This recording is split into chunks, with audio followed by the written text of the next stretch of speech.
नेपाल में केपी शर्मा ओली की सरकार के तख्ता पलट के बाद राजनीतिक अस्थिरता देश में जारी।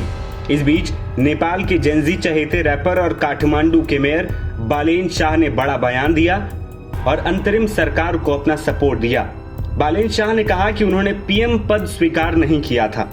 आपको बता दें कि नेपाल में अंतरिम सरकार के लिए सुशीला कर्की का नाम प्रधानमंत्री पद के लिए सबसे आगे चल रहा है और वो जेनजी की पहली पसंद भी बताई जा रही है। दरअसल बुधवार को हजारों जेनजी प्रदर्शनकारियों और उनके नेताओं ने ऑनलाइन मंचों पर चर्चा की और नेपाल की पूर्व मुख्य न्यायाधीश सुशीला कर्की को संक्रमणकालीन सरकार का नेतृत्व करने के लिए अपना समर्थन दिया।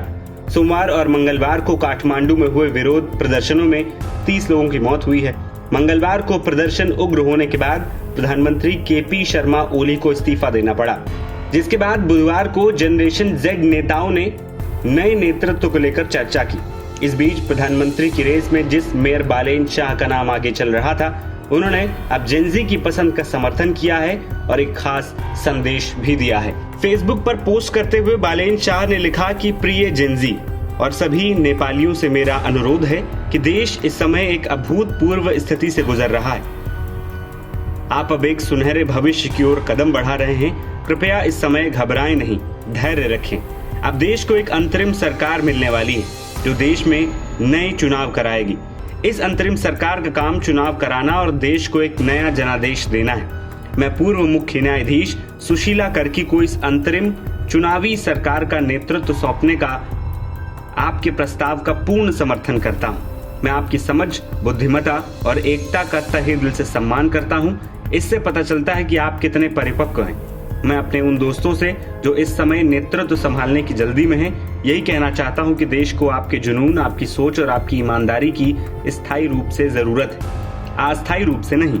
इसके लिए चुनाव होंगे, कृपया जल्दबाजी ना करें। माननीय राष्ट्रपति जी, जेनजी द्वारा लाई गई ऐतिहासिक क्रांति की रक्षा के लिए एक अंतरिम सरकार का गठन किया जाना चाहिए और संसद का अविलंबन भंग किया जाना चाहिए। आपको बता दें कि बालेन शाह नेपाल की जेनजी जनरेशन के चहेते लोगों में से एक थे। बालेन शाह ने सिविल इंजीनियर के रूप में अपना करियर शुरू किया था, फिर वो रैपर बने और अंततः राजनीति में कदम रखा। काठमांडू के मेयर बनकर उन्होंने युवाओं के बीच लोकप्रियता हासिल की और पारंपरिक दलों से मोह भंग के बीच वो नायक बनकर उभरे। इस बीच नेपाल में सरकार गिरी तो बालेन शाह का नाम भी प्रधानमंत्री की रेस में चल रहा था, लेकिन फिलहाल उन्होंने सुशीला कर्की को अपना समर्थन दे दिया है, जिससे इन अफवाहों पर विराम जरूर लग गया है। वहीं सुशीला की बात करें तो हामी नेपाल एनजीओ की तरफ से सुशीला कर्की का नाम का प्रस्ताव रखा गया था, जिसका काठमांडू के मेयर बालेन शाह ने भी समर्थन अब किया है। बता दें कि चीफ जस्टिस कार्की के खिलाफ 2017 में संसद में महाभियोग लाया गया था। उन पर सरकार के कामकाज में दखल देने का आरोप लगाया गया था, जिसके बाद कार्की को निलंबित भी कर दिया गया था। लेकिन अब उनकी किस्मत बदल गई है और वो देश की अगली प्रधानमंत्री बनने जा रही हैं। फिलहाल सबकी निगाहें नेपाल पर टिकी हैं कि आखिर कब जाकर वहां पर आग शांत होगी और एक बार फिर से सरकार स्थापित होगी। आपको बता दें कि अब तक नेपाल में जेनजी के प्रोटेस्ट में 30 लोगों की मौत हो चुकी है, जबकि 1000 से ज्यादा लोग घायल बताए जा रहे हैं। नवभारत टाइम्स की रिपोर्ट।